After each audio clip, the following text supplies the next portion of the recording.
Morning everyone, it's Susanna here from Tweak.Health. I'm the director and principal physio here. Today I just thought we'll talk about pillows and sleeping postures because I get asked that all the time. So I hope you find this useful. We're going to cover a few different topics, including what your spine shape is like, what your sleeping postures are like, what types of pillows there are out there, and also what the material of the pillows are and whether it matters at all.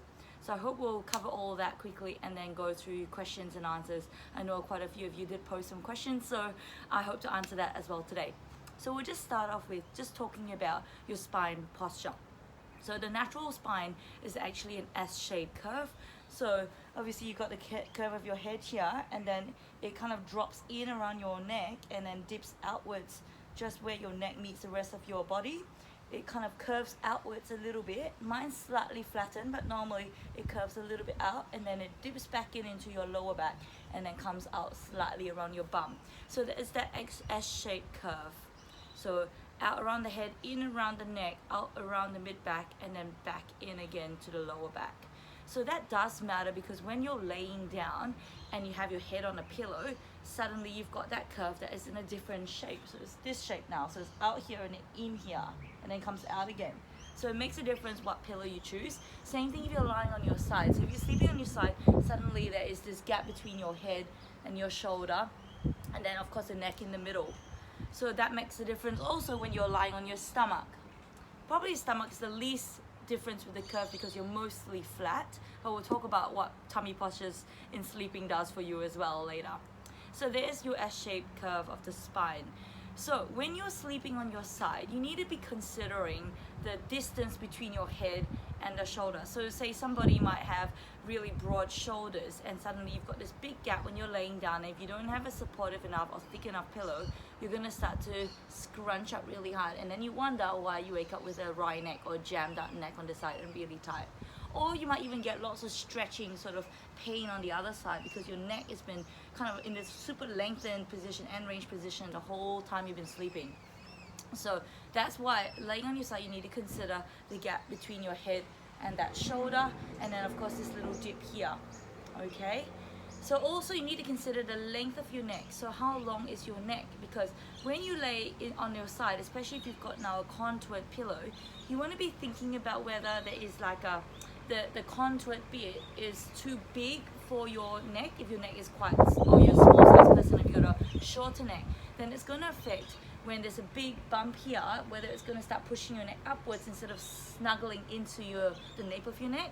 Or if you've got a long neck, whether or not that's going to make a difference with a pillow that's more like a dome shape, and then your neck, your head is basically ending up here and in this kind of stretched out position again. So I don't know if that makes sense. So there's a few things to consider if you're on your side. So there's the distance between your head and your top of your shoulders. Then there's the distance between your neck, the top base of your neck to where your neck meets your body. Okay? So I think that's a few things that you want to be thinking about.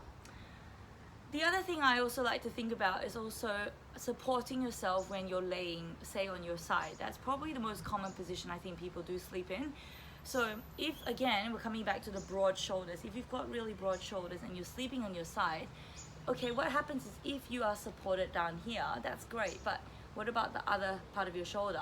So if you're laying on your side and this is okay, but this arm starts to drop forward, that could actually start causing a drag in your neck here and in your chest, and also start to pull onto your back and your shoulder blades. So what I like to do is, here a little hot tip, is actually get one of my pillows and just kind of hug that. So when I'm laying on my side, the whole shoulder girdle is supported and sitting on top of a pillow, preferably a thicker one, or at least, you know, something that's sort of thick enough for your body, so that everything is being supported and it takes that pressure and drag off. I actually also have another one between my knees, and this one between your knees does the same thing for your lower back. So instead of letting your hip kind of, when you're sleeping your side, drag down onto and pull down on your lower back, so you're in this rotated position, it actually holds your hip bones, your hip open, and actually supports that part of your back. So again, all of that can come into play. So you can always use two pillows, or you could actually use a big long pillow, which I call a bolster or a body pillow. So it's not just for pregnant women, okay? Or everyone can benefit from that. I, in fact, little tip here, I sleep with about 4 different pillows because it does matter which pillow you choose when you're sleeping on your back as opposed to your side, as opposed to your front. okay?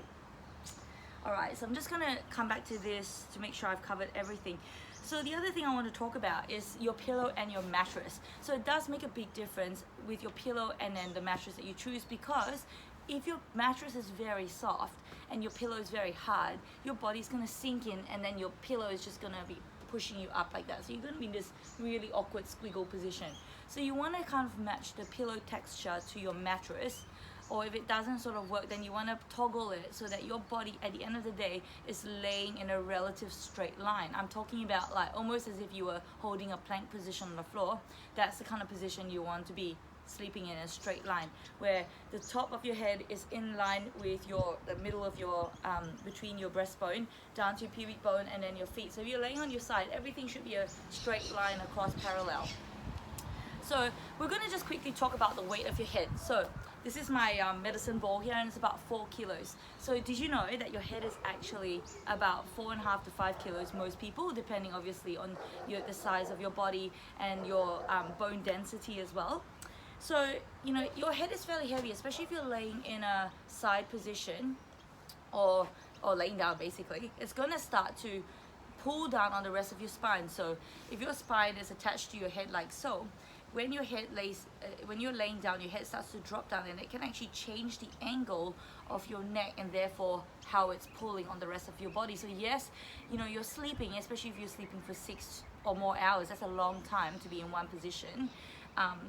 It can actually affect the rest of your body, and it can affect, you know, the aches and pains that you're waking up with. So this is actually a feather pillow I've got here. So, you know, you've got your different types of materials that your pillows can be made of. This one feather, obviously, it's the softest type of pillow you can get, aside from not even using a pillow. So this pillow over here, it sinks down quite a bit. I'm going to show you a different type of material. This is a memory foam pillow. Okay, and if you pop that on there, you can see it barely drops when you compare that to a feather pillow. So maybe depressed a little bit compared to this, where see how much it slowly depresses down to. So this is actually a medium size, medium profile memory foam pillow, and this is a high profile memory foam pillow. So again, you can see it even drops down not that much. So again, if you're thinking about where your spine attaches to your neck, that's just going to be how it's going to sit. Okay, so there are your different materials. There's the latex type as well. I think the latex ones tend to be a little bit more springier than a memory foam. The memory foam tends to give you that sinky feeling, whereas the latex ones maybe are a little bit more springy, a bit more like cotton, but that cotton stuffing, the stuff that you stuff teddy bears with, or maybe just a little bit springier than that. So I think you've almost got that progression of really soft feather pillows, then you've got your cotton ones, which are slightly a little bit more slightly more expensive. Then you've got your next level, which is your latex ones. They're a little bit more springy but have a slight sink to it, and then you've got your memory foam, which can be a bit warm as well for the neck, and then that sinks down. So sometimes you can even get the memory foam with a gel pad on it. So personally, I use the memory foam ones, and I think that they work the best for me because I am a side sleeper.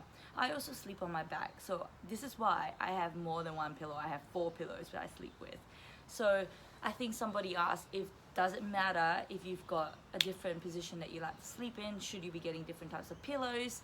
And I would say yes, because if you're spending, say, more than 10 to 15 minutes laying in one position, you know, then it's going to start affect how tight you get, or even longer, you know. So if you're going to be one of those people that start sleeping on your back for half an hour first just to unwind and think through the day, then yes, you probably should get a flatter pillow, because when you're sleeping on your back, you want to be making sure that your head is not propped up in that position and pushing everything forward, and then you get really tight and stiff through the front muscles. So yes, a flatter pillow for laying on your back would be advisable. And then on your side, if you go and roll onto your side for actual sleeping most of the night, that's when, you know, I for example would swap to my memory foam ones and a higher profile pillow. So sometimes if you're one of those people that struggle to find a comfortable position throughout, like you can't get comfortable at all, no matter what pillow you try, I actually think that it may potentially be your neck. So your neck may not be functioning at its best state. So you might be getting really stiff in the joints, really tight in the muscles, and it's the muscles around it that's causing that discomfort rather than whatever pillow you're choosing. So in that case, I would actually suggest, you know, getting some treatment for that first, and then have a look at your pillow again once everything is freed up and moving better. Okay, so that's a little side one. So hopefully that helps you, give you a few little tips and tricks about choosing a pillow, even choosing your mattress, and then kind of thinking about what postures you think would be best for your neck and your body when you're sleeping. So I'm going to talk a little bit more about the pillows and answer more of your questions on Thursday, just because we've run out of time and I don't want to bore everyone by talking for half an hour. So come back on Thursday and check out another video, and I will cover all the questions and answers, because I'm sure there'll be more after today's session.